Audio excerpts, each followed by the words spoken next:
Hello.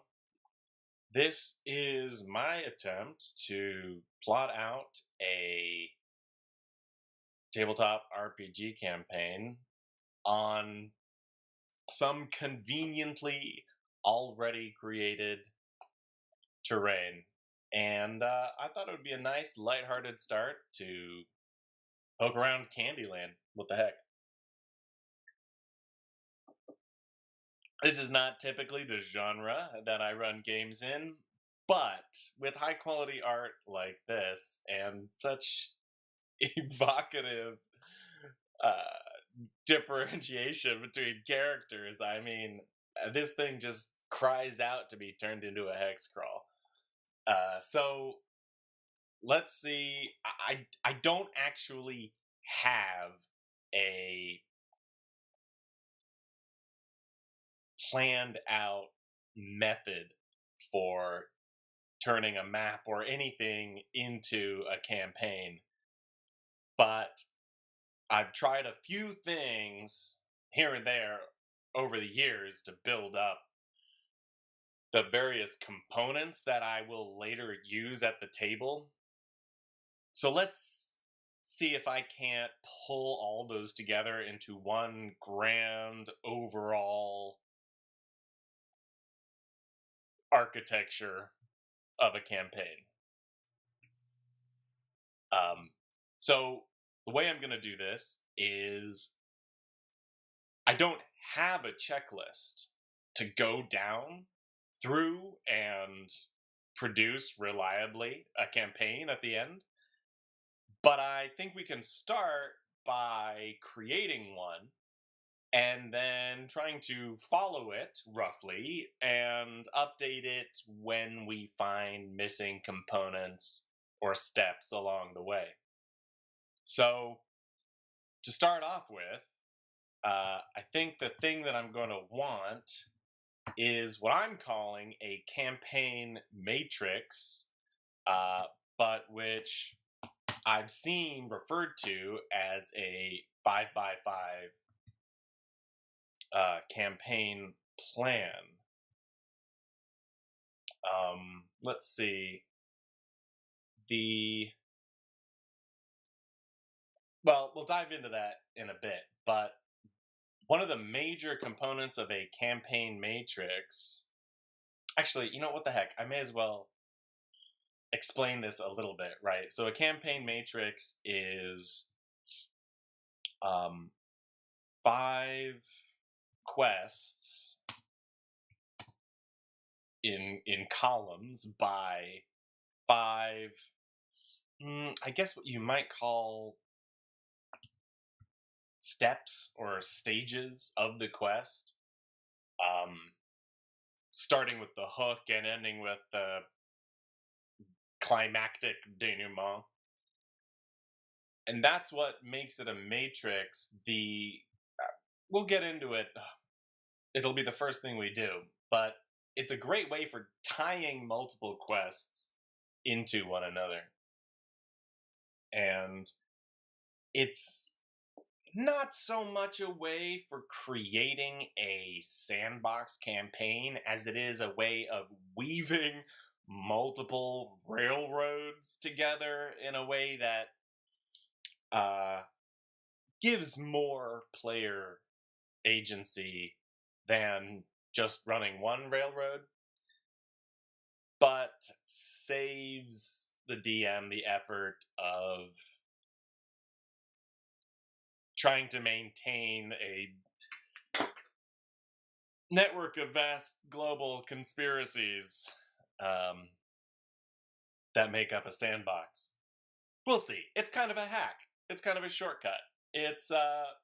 I find it pretty handy. So one of the main components, right? Anytime you have quests, we're going to need verbs. And I mean this in the sense that Matt Colville has a great video on, which is just real interaction verbs that involve that really drive the players through the action, through the obstacles, and out the other side.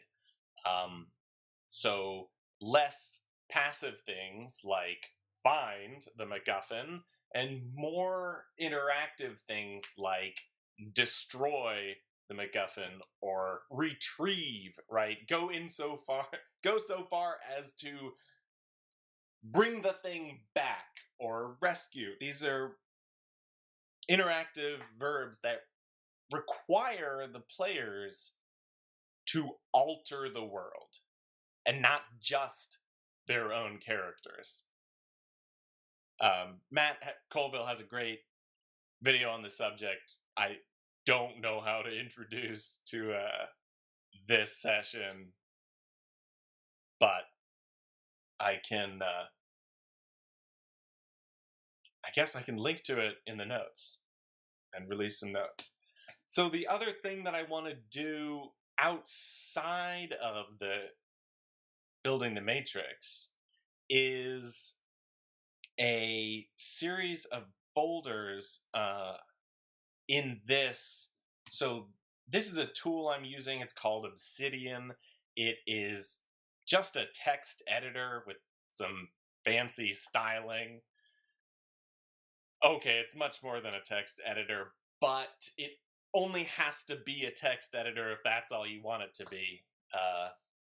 That's all it will be. So that's what I'm using it for here. And I want to introduce a folder in here of,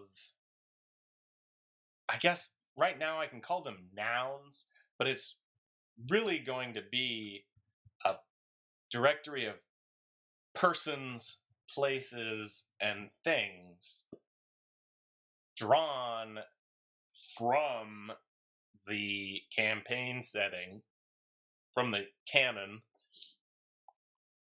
that will be just as a component of as a convenient feature of this editor. If I write out the files for these types of component from these nouns, then later on when we're writing out the quests, they will be suggested to us in a way that I'm planning for, but which I'm not illustrating, and that clearly violates the first law of storytelling: show, don't tell. The first law of story showing. But because this is for me, just to work through a to-do list, I'm going to keep going. So I want to set up the bare bones matrix. I want to set up some nouns that are already canonical, which is another convenience of using it. Something I'm familiar with. And what else goes into this? So once we have the outline for these quests, each stage it's not quite an encounter, it's almost an adventure unto itself, or a dungeon, or a location. So each quest has the party travel to 5 locations. It could be any number. I call it the matrix because that way it's, numerically agnostic. 5 by 5 is a great place to start, place to aim for and not even arrive at. So 5 quests, 5 locations, and for those locations, another great outlining method is the 5-room dungeon. So I might even go so far as to call this simply the 5-room dungeons step. And I don't know each of the 5 rooms off the top of my head. It's something like Guardian. There's a, then there's some kind of dramatic climax. I think there's puzzle or trap or obstacle. And there's another one in there. And what I love about 5-room dungeons is they don't necessarily have to be linear like this. They might even be sort of tangled in on themselves but it's nice to have this all lined up like beads on a string, and then you can take that string and you can ball it up and knot it up and throw it at the players any way you want. But this is a great way, I think, to outline the beginnings of an idea. And I don't think there's any reason not to design an entire campaign based around 5-room dungeons if it's done at this scale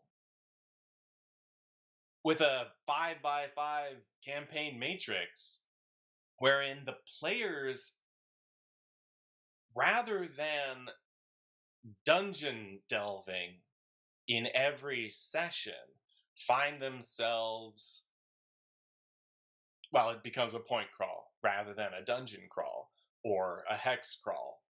These are well fleshed out terms and concepts. And if you have only 5-room dungeons, quote unquote, you still end up with a 25-room dungeon times 5, 125-room campaign, which you could set all underground if that floats your boat. This campaign is going to be set in Candyland, which is hardly a dungeon in aesthetics, but we will harvest the drama inherent. Okay, so in order to harvest the drama inherent in this landscape, with the struggles for power between various clearly magical creatures in their lairs and political actors in their regions, I want to create a diplomacy map based on the game of diplomacy, which I'm pretty sure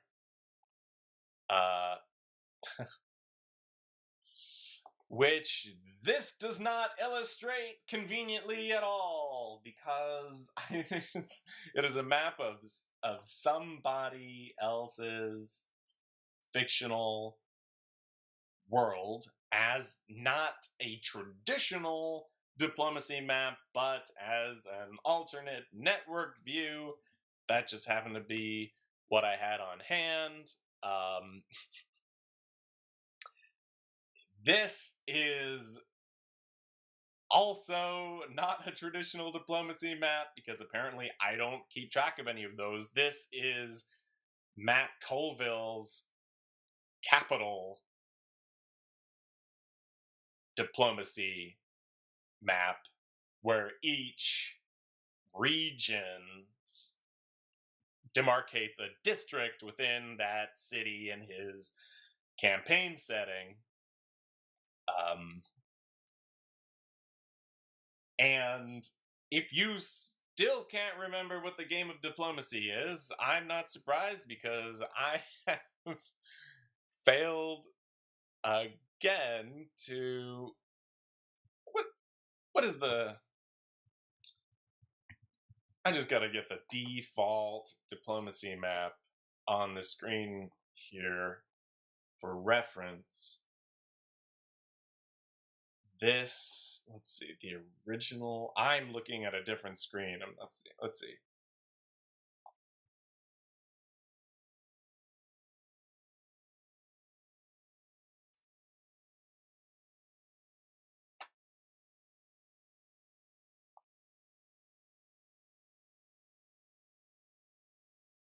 I'm so bad at this. Here's another non-standard diplomacy map. You can kind of tell that this is almost a map of Europe. Or rather, that it is a stylized and abstracted map of Europe where the original game of diplomacy takes place. Here we go.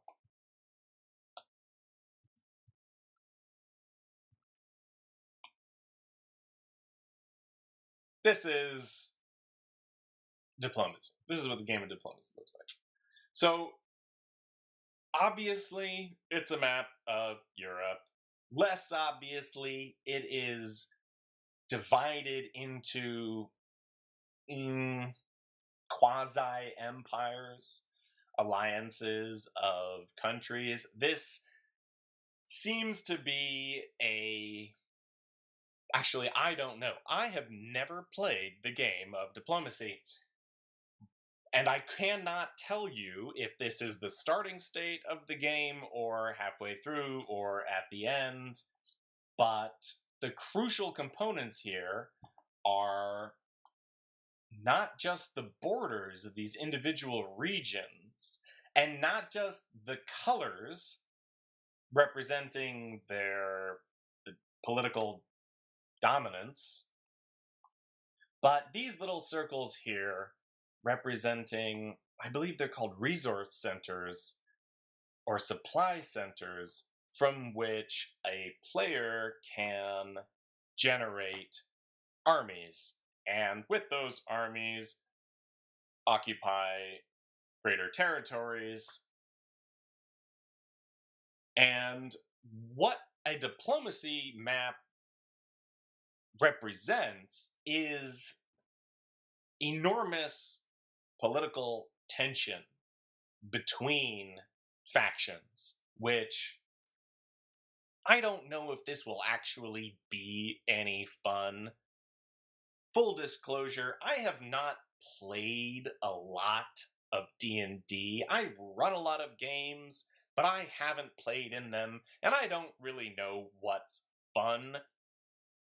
But I enjoy imagining it would be fun to play amidst this high tension between these factions.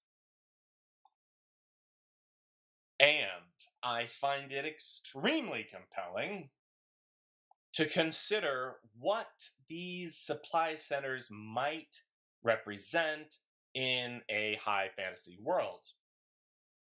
In the game of diplomacy, they represent agricultural and industrial centers in real historical Europe. So, for example, the plains of Spain, where it mostly rains, are very valuable. They have a supply center in them, but the island of Cyprus, is that Cyprus? No, Cyprus is... Let's not take this opportunity to reveal my ignorance about European geography. Instead, let's just go back to Candyland and think about how we might divide the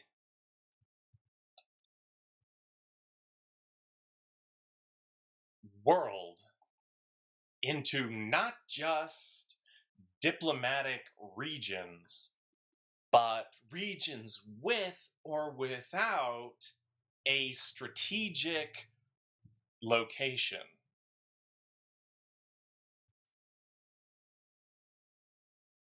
strategic and therefore narratively interesting, hopefully aesthetically compelling, some kind of,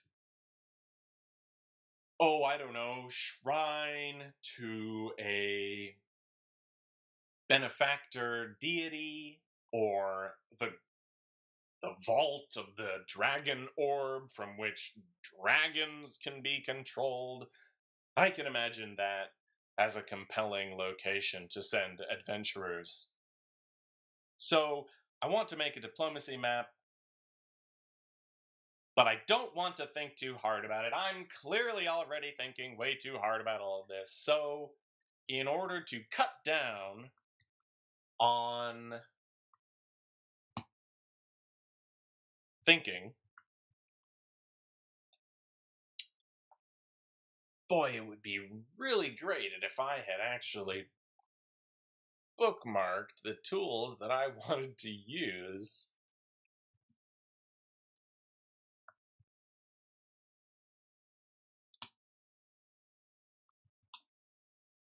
Yeah, it really would.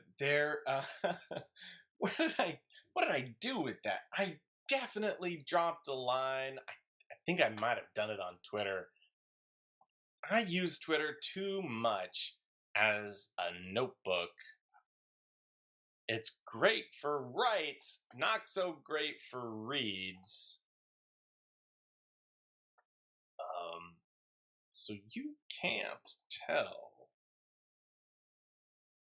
But here, let's pull that out. So let's just go through here. Oh, that's a heartbreaker. I really don't want to have anything to do with this.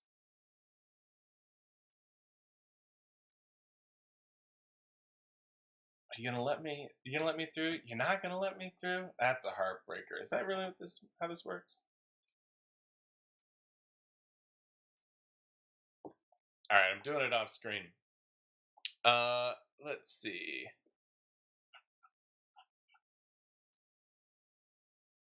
I made mention of this Voronoi tool for turning points into, here we go, regions. That is the value to me of the Voronoi algorithm.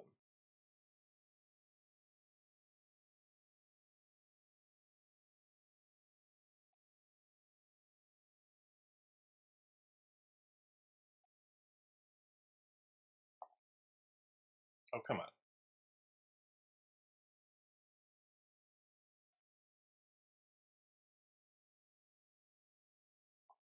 Oh, no, that's the wrong one. Oh, how humiliating. Ah, here we go. Brilliant. So this is a Voronoi diagram. The way it works is whenever you add a point, it finds a line equally distant between the next point you're about to draw, perpendicular to the line between them, and it gets a little more nuanced than that. And to be perfectly honest, I don't have a total grasp of the math at play here. But I think that it's fairly intuitive when you start to really mess around with it. So,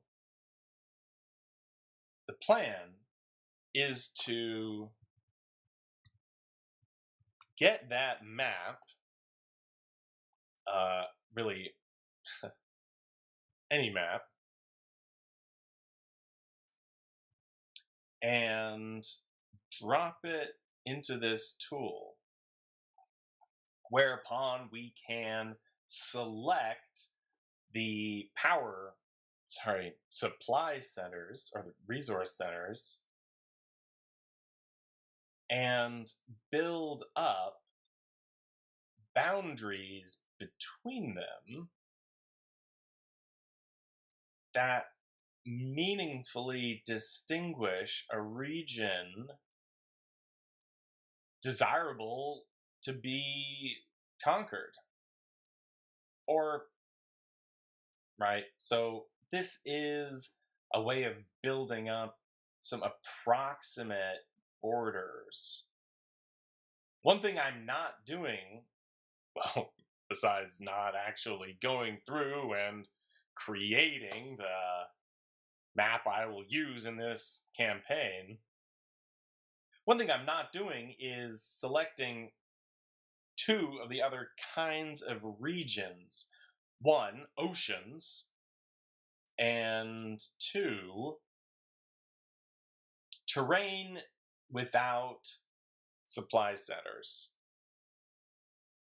I think to be useful, you need those, right? A map needs those non or less critical regions. So, for the purposes of the campaign, I will go through, again, not this map, but ultimately the map and that I will use, and demarcate those regions without supply centers. And maybe even some oceanic regions. But again, I want things to be simple, and the actual European diplomacy map is about 5 times as complex as we actually can benefit from, or as I can benefit from at the table running a game.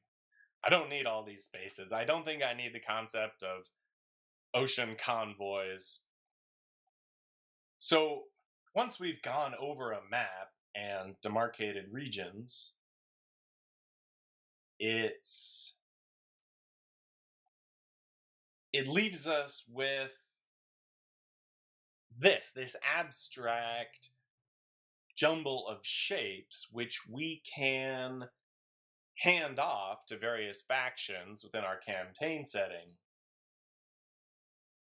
We just have to remember to go through and erase or dim out the points that aren't or should not be supply settings. Supply centers. And we can do that based on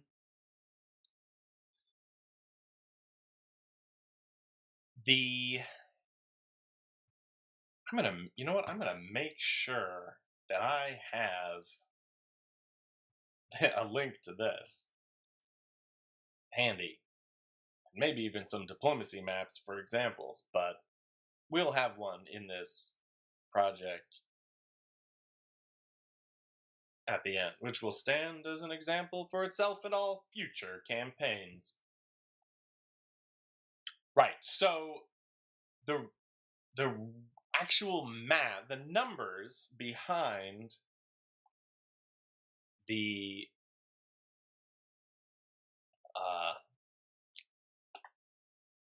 how many supply centers there are on a map and how many empty spaces there are is, I'll just take the count from the original game, which is that there are 56 land regions.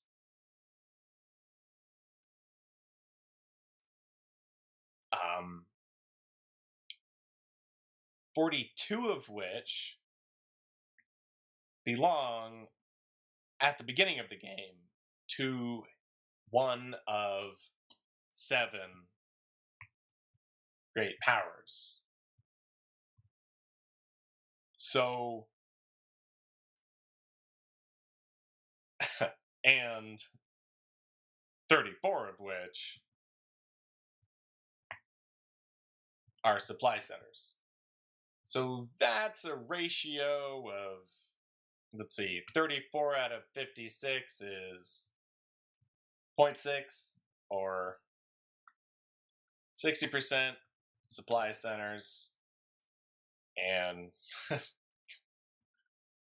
42 over 56 is 75% great power regions. So you have some number of land regions, however many we end up.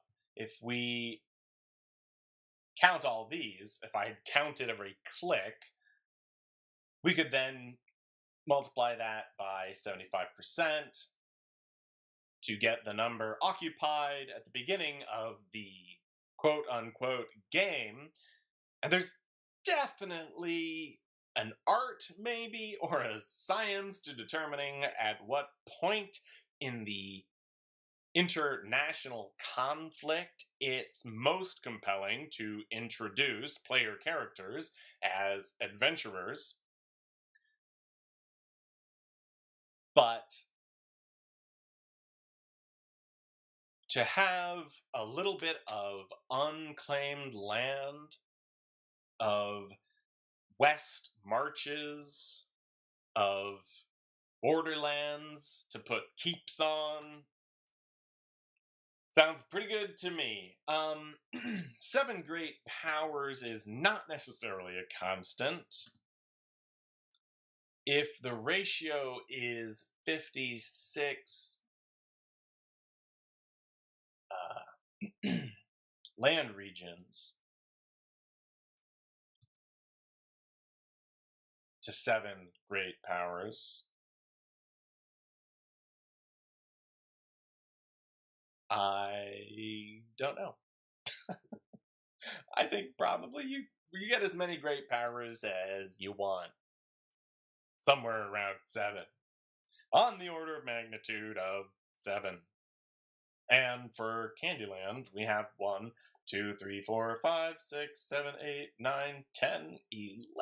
Holy cow. We might have to build in some alliances here. Or, screw it, go with 11. I don't know. I don't know if any of this will work at all. And once I put it all together, I don't know if it will actually be any fun, but that's why we're taking notes, so that after we run it, if and when it's a total catastrophe,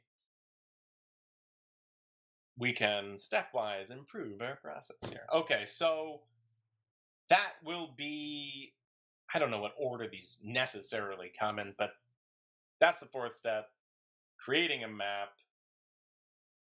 It's important to me to be able to visualize the terrain that I'm working with. So, and to get a sense for where these locations are in relation to one another. It's cool to think that for every boundary, for every border between regions, there is also symbolically a line, right? A path, an edge in a graph, like we're looking at, between those 2 points. So every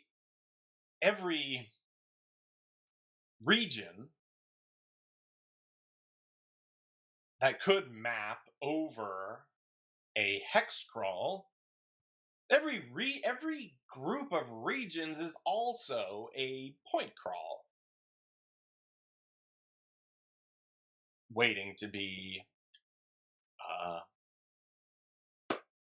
I guess, hooked into one another. Proximity is not a super compelling adventure hook, I don't think, but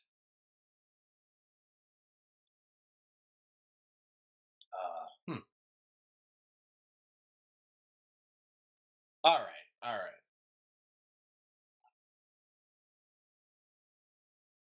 So once we have our map, once we have our quests populated with our nouns and a few dungeons, I could go further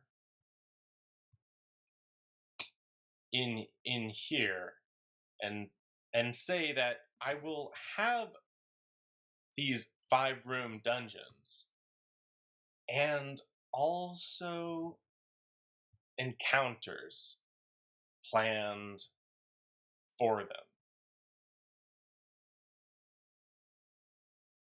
How did this end up getting formatted? That's apparently how. Well, that doesn't make sense. Right, encounters. So these are actually designing encounters is a whole other ball game for which there are plenty of hacks and tips and tricks and ways to very artfully introduce an interactive world for your players. All of which I'm going to sort of hand wave at this level, because the way that I do it is I basically just come up with sights, sounds, smells, treasure, and some monsters. Sometime I will also have a trap or terrain. And that's about it. Oh, no, you know what? There's another one that I like to do, which is hooks. Which is to say, plot and or adventure hooks that lead elsewhere, that have nothing necessarily to do with that encounter. But I just want my players to be walking through a dense jungle of plot hooks and clues and repeated clues, so that they are constantly reminded of the world outside of this dungeon, of all the other dungeons they could be crawling. So that's how I do that. And you know what's great? You end up with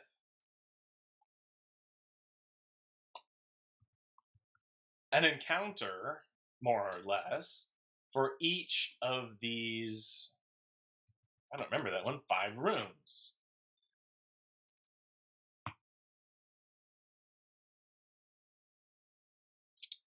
Yeah, which, sure.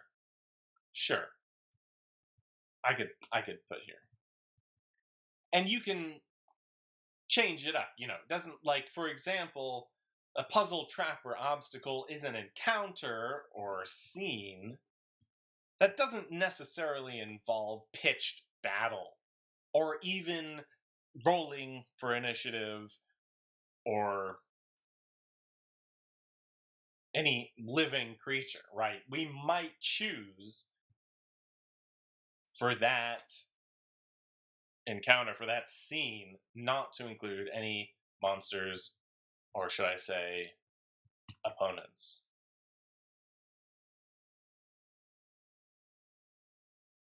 Opponents and or no, opponents. Obstacle. Treasure cursed? Okay. And that pretty much would do it. Is there any more? Having gone through this checklist, and even if I've only written one sentence, even if I've only written one sentence for every bullet point on this list, although for things like verbs, that is going to be 5 times 5 of them. There was another thing I wanted to make sure I remembered about about generating the campaign matrix. A crucial component of the 5x5 is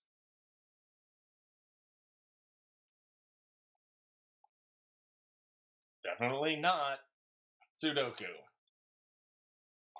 Campaign grid. Ah, yes, criticalhits.com. Brilliant. So, a crucial component is the, overlap of locations.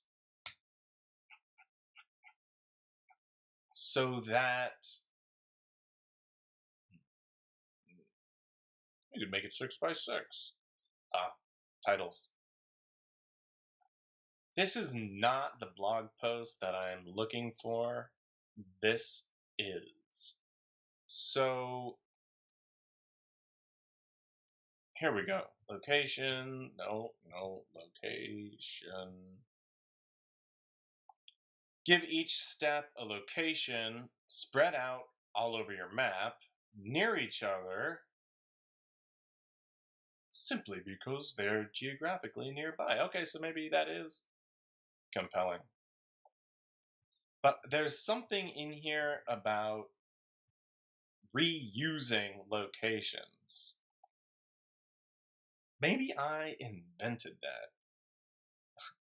I'm not sure it'll work at all. Well, that was in 2009. And I still don't know. I mean, I've done it in the past. It worked out. Nothing so grand. So, where's the bit about locations? Location. Give each step a location. That's it. Okay. It might be in one of these other... yeah. You can think of it as the hand. Several encounters should involve the same location or item or action. So, thank you, Bartonius. I find that extremely compelling. So we won't actually end up with 5x5 locations. We will end up with about half as many. Or, right, although when I look at this map, knowing that there are a dozen capital cities, a dozen great powers, I'm forced to conclude that there will be more than 12 locations. But there will be 60% supply centers and 30%, 40% non-supply, non-centers. What is 25 times 0.4? It's 10! So, 10, non-adventure locations. And 15 adventure locations. Which is to say, I like this, and this makes sense. This is the wrong place to put them. But, there you go. I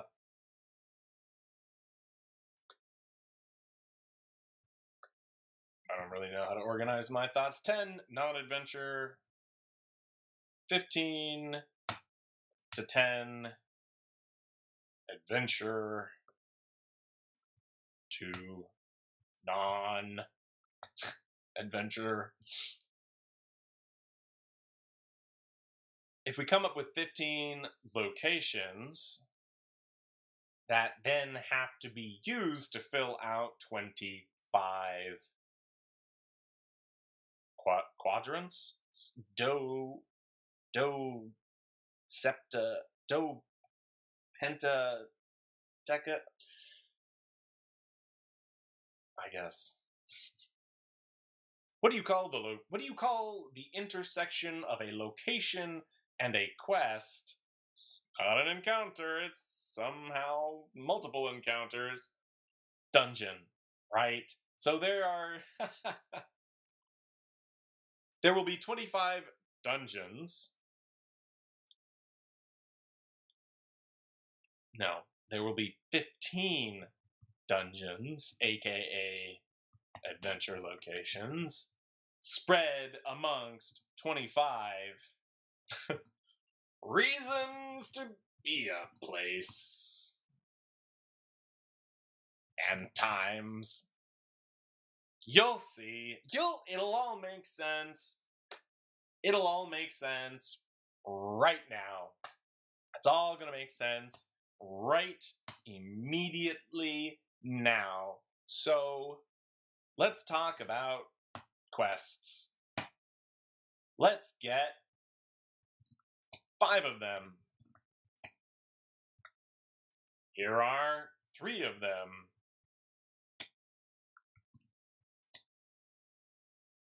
All right, what was I just saying? I was just saying, right, that these reasons to be a place and times doesn't make any sense. Makes a little bit of sense. It's about to make a whole heck of a lot of sense. So each of the IV, am I counting properly? No, I'm not. And V, gotta be Roman numerals. So much panache. So if we really want to get fractal about this, we'll make each one of these a 5-room dungeon. I don't know that we need to get super fractal about this, but it's nice to not have blank spaces. It's nice to have a little bit of a framework. It's nice to have a placeholder or a label for the creative efforts we're about to do. Guardian puzzle, I don't remember what it was. It was combat, it was climax, and denouement, etc., etc., etc. So the way that this works is destroy the ring,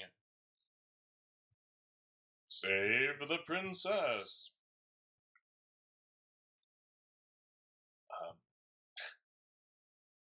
I don't know. I was going to say Luke, whatever it is that Luke does to Vader, I mean, he just, like, confronts him.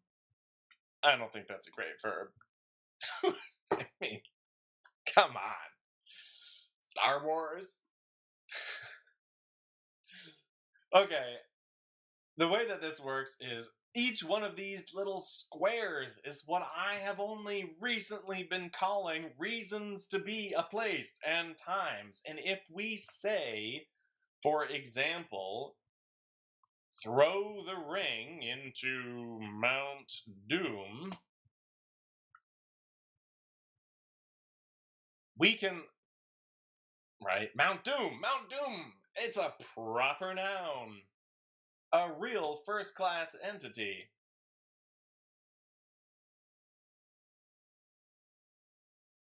And might it show up elsewhere? I need this to stop being live preview mode so that we get proper monospace fonts here and we can read the markdown ASCII table. So elsewhere, right, in confronting Vader, you might, serve tea at Mount Doom. Et voila! Mount Doom shows up twice. It's 1 dungeon, and yet it's 2 meta encounters, 2 events, 2 conjunctions of destiny and matter.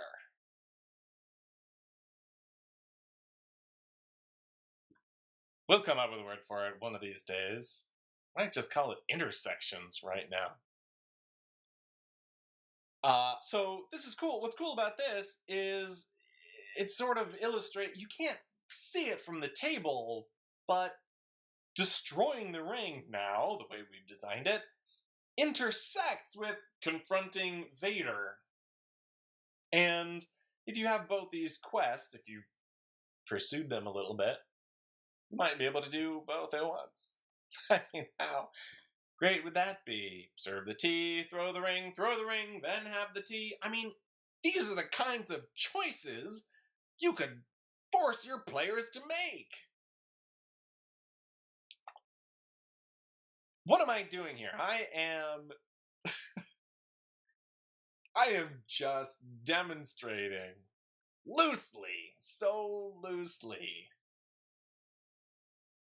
the framework. What I'm actually doing is I'm avoiding creative effort required to design a real adventure. Why? Because that's who wants to do effort. I think lots of people, myself included. I mean, I'm not getting paid to do this.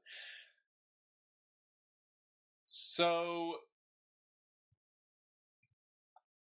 how to stare down in, I don't know, the next 10 minutes.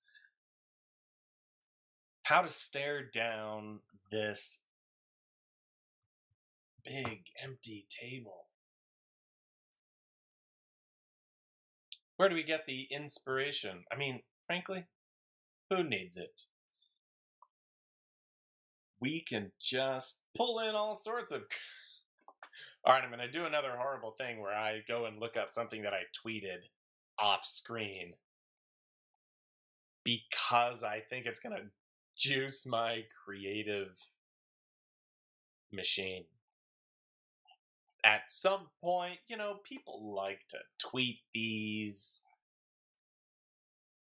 Give me a quest in 2 sentences. And I have a lot of fun with that. But I can't remember any of the things that I said. Why? Probably because my brain is occupied coming up with patter.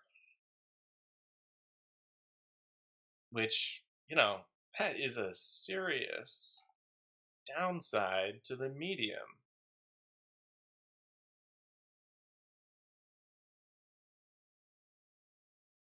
Can't find it. What am I looking for?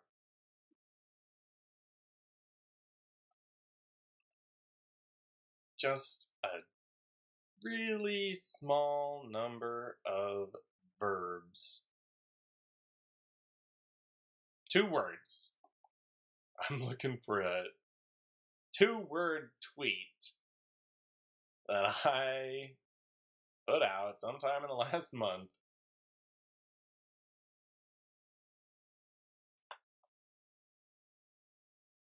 At some point I actually took a screenshot of this. What did I do with it? Here we go. All right. Cool. So, quest number 1, reactivate Henge. What does that mean? I don't know, but it's gonna be great.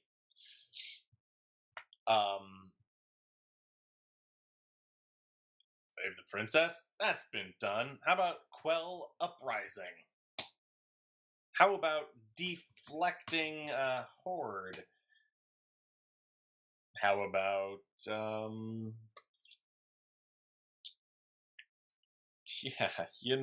I think you might want to neutralize. There's a villain. That's a little bit generic. I don't know about that one. What else you got? What's another good verb? Deliver, install appliance. You just got to go with these things. In a sense, reactivating a henge is basically installing an appliance, in a sense. let's go with reactivate henge. The rest of those we could revisit. Reactivating the henge is interesting to me.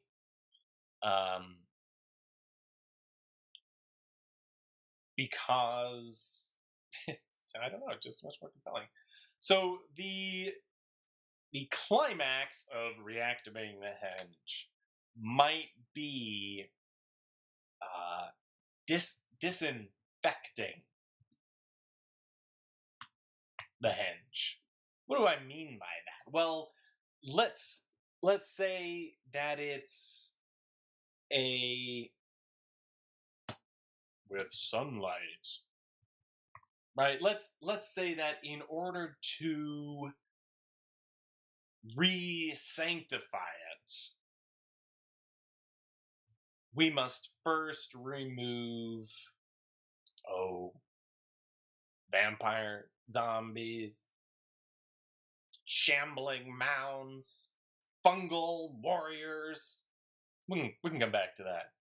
But that seems like a nice, I don't know. Is that climactic? Or is that more of an obstacle? Doesn't really matter at this point. A nice denouement could be,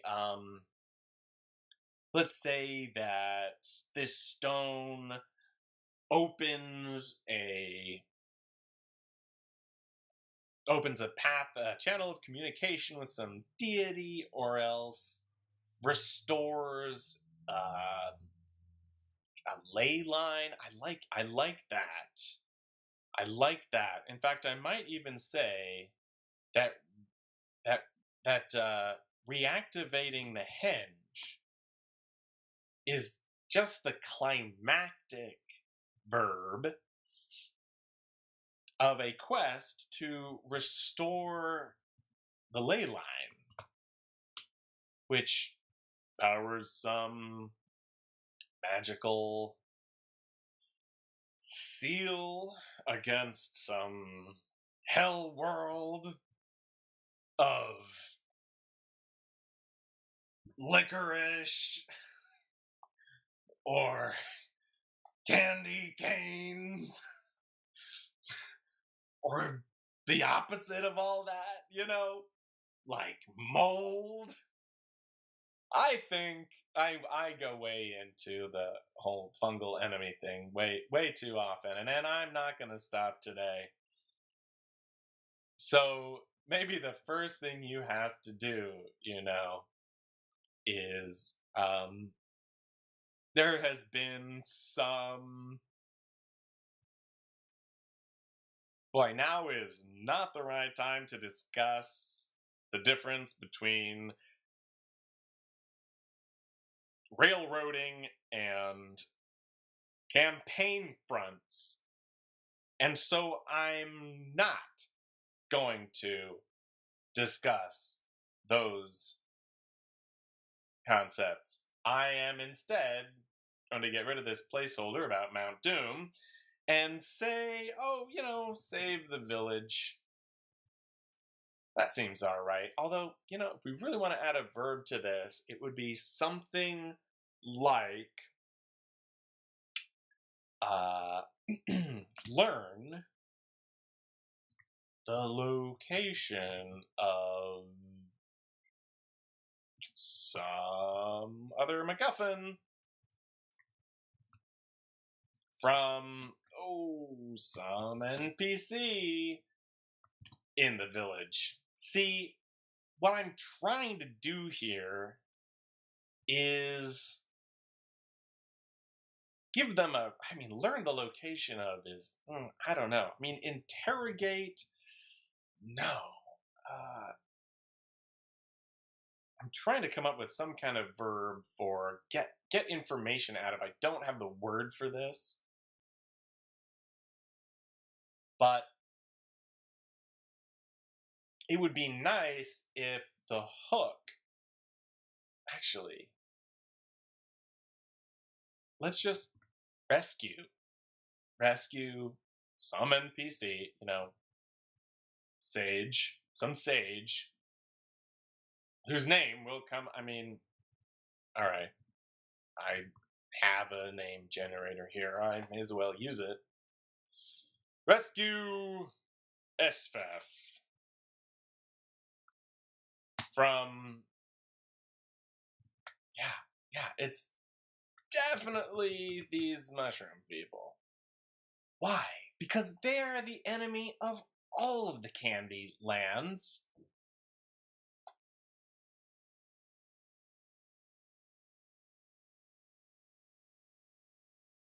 And I'm just gonna do a little shorthand here. Call it the village. And I think I'm trying to generate a place name, but oh, okay. All right, it's Blood March. I don't love it. I prefer... You know what? I'm going to have to come up with a name generator that makes sense in Candyland. Because Blood March, not great. Cathan Loft, not great. Coca Loft? Now we're talking. Yeah, now we're getting somewhere. Okay, so that is...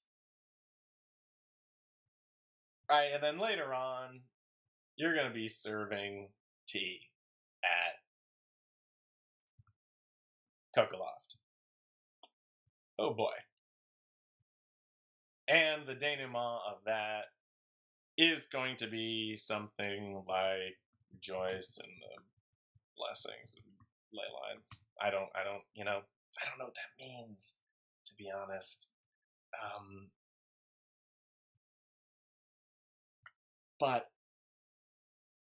and also rejoice, not a super great verb, but this is the denouement, so it's not like we really need another hook.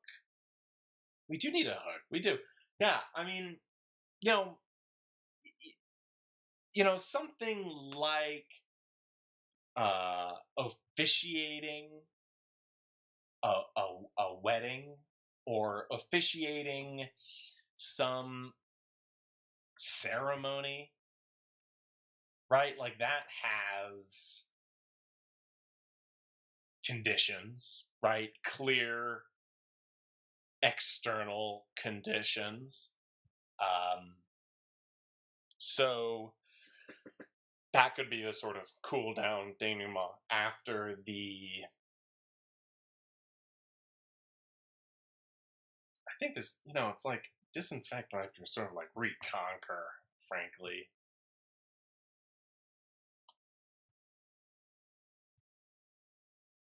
Puzzle?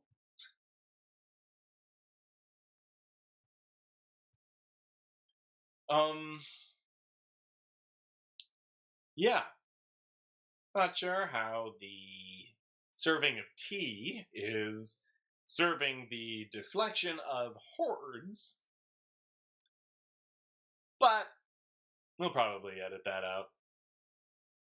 All right, so that's the campaign matrix, and that's, some verbs. That's 1 of 15 dungeons. I could go in, I could at this point, don't need a folder called Nouns, person, place, thing. We could start dropping stuff in there. And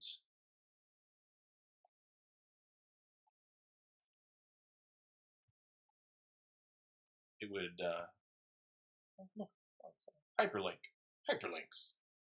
Now we have Coca Loft. What is this? It's a place so that when we come into the table here, we can... How do I get this to be permanent? We can say later, oh, we've got to deliver cloak to place. What place could I... Coca Loft. Yeah! Brilliant, great. Cocoloft is hanging out in a lot of these quests now, and as it should, because, after all, we've only got 15 dungeons. And 25 reasons to be a place. And times. Relative. Alright. So, this is a good, I think, rough draft of what this checklist could be. And I think it will be useful for me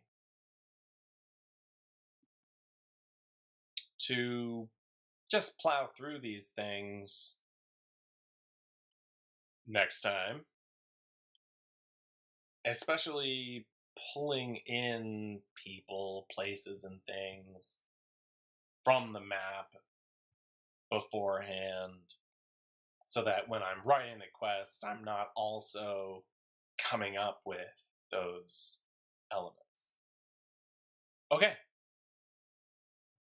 Cool. Thanks for watching.